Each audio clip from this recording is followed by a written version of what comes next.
Now the next topic is in chemistry chapter water, that is on page number 68.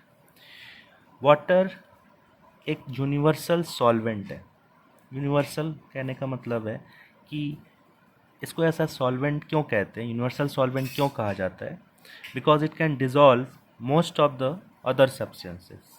Water में other substances लगभग सारे के सारे dissolve हो जाते हैं, इस वजह से वाटर को यूनिवर्सल सॉल्वेंट कहते हैं। अब बहुतों को ये समझ में नहीं आता होगा कि सॉल्वेंट का मतलब क्या है।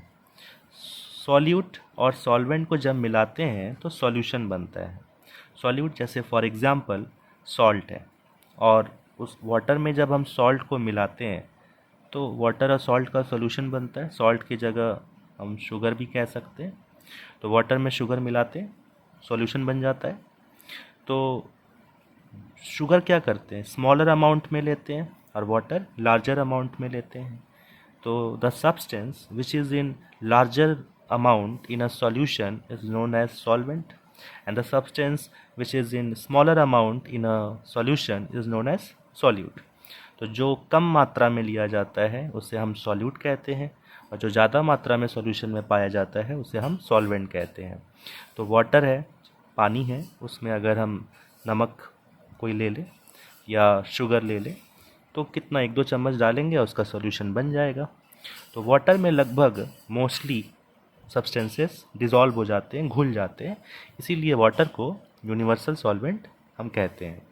तो इन दोनों का जो मिक्सचर हुआ, सॉल्ट वाटर का या शुगर और वाटर का, वो मिक्सचर कैसा मिक्सचर हुआ? होमोजीनियस मिक्सचर हुआ। होमोजीनियस कहने का मतलब है कि जब इनको आप मिला देते हो वाटर में सॉल्ट या शुगर, तो बता नहीं पाते ना इस तरफ शुगर है इस तरफ वाटर है, क्योंकि आपस में वो घुल जाते हैं। लेकिन अगर हम सैंड ले लें और सैंड में आयरन का छोटा छोटा टुकड़ा मिला दें तो आसानी से पता चल जाता है कि ये आयरन का टुकड़ा है और ये सैंड है। दोनों को मिला दिए, मिल गया, तो उनमें हम बता पाते हैं कि इस तरफ देखो ये सैंड है और ये वाला आयरन है, फीलिंग्स है। तो इस तरह के मिक्सचर को क्या कहते हैं?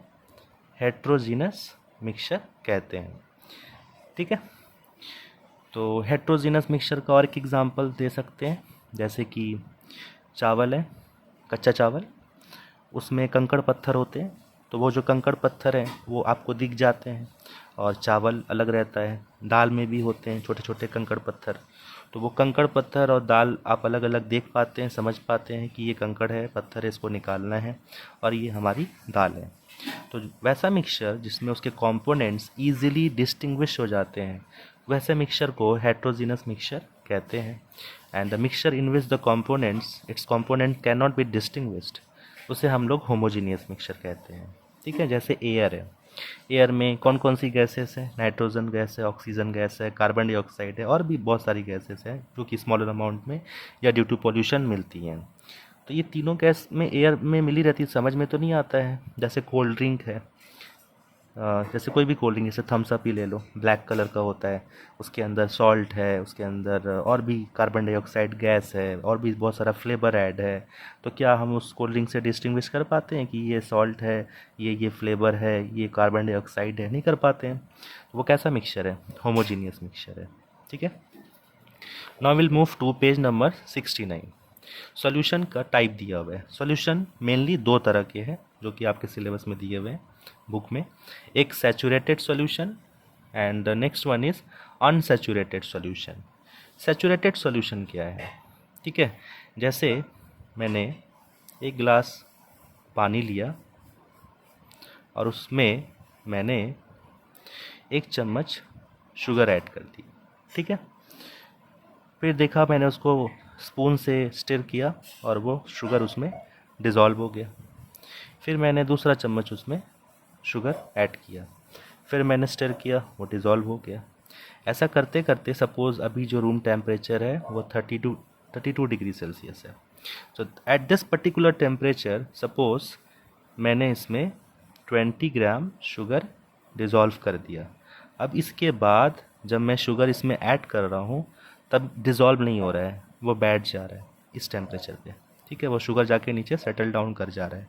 कहने का मतलब है कि this class of water can not dissolve more amount of sugar now at this temperature. जितना इस वाटर का कैपेसिटी था इस टेम्परेचर पे वो शुगर को डिजॉल्व करने का, उसने क्या किया, डिजॉल्व कर लिया। So the solution in which no more solute can be dissolve at a particular temperature, तो उस सॉल्यूशन को बोलते हैं सैचुरेटेड। एक गिलास पानी में जितना चीनी या जितना सॉल्ट आप घुला सकते हो वो घुला लिए इस एक जो भी टेम्परेचर है, ठीक है।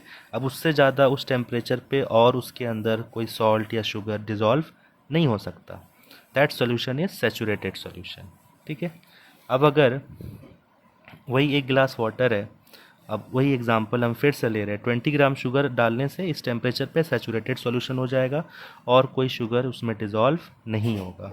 लेकिन सपोज़ मैंने 10 ग्राम शुगर ऐड किया है 32 डिग्री सेल्सियस टेम्परेचर पे, तो और भी ज़्यादा उसमें शुगर डिज़ोल्व और भी हो सकता है, 10 हो गया और भी 10 कर सकते हैं।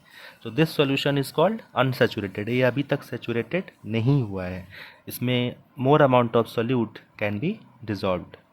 समझ में आ गई बात। So more solute can be dissolve at a particular temperature, जब एक पर्टिकुलर टेम्परेचर पे किसी सॉल्यूशन में और भी ज़्यादा सॉल्यूट डिजॉल्व किए जा सकते हैं, that solution is known as unsaturated solution. Now the next topic is about solubility. जैसे मैंने सैचुरेटेड सॉल्यूशन का एग्जांपल दिया, ठीक है। So the solubility of sugar at 32 degree Celsius is how much, 20। कहने का मतलब है कि 32 डिग्री सेल्सियस टेम्परेचर पे 100 ग्राम वाटर में आप 20 ग्राम शुगर डिज़ोल्व कर सकते हैं। तो सॉल्युबिलिटी भी यही कहता है, the quantity of a solute that forms a saturated solution. अब सैचुरेटेड सॉल्यूशन तो एट अ पर्टिकुलर टेम्परेचर है, तो किसी भी सॉल्यूट का क्वांटिटी जिसको डालने से, ऐड करने से एक सैचुरेटेड सॉल्यूशन तैयार हो जाता है। So that quantity defines tells us about the solubility. जैसे कि मैंने बताया सॉल्युबिलिटी एक एग्जांपल है, the solubility of sugar at 32 degree Celsius is 20, मतलब 100 ग्राम वाटर में 20 ग्राम शुगर आप डिज़ोल्व कर सकते हैं एट दिस टेम्परेचर, ठीक है। So that's all, thank you.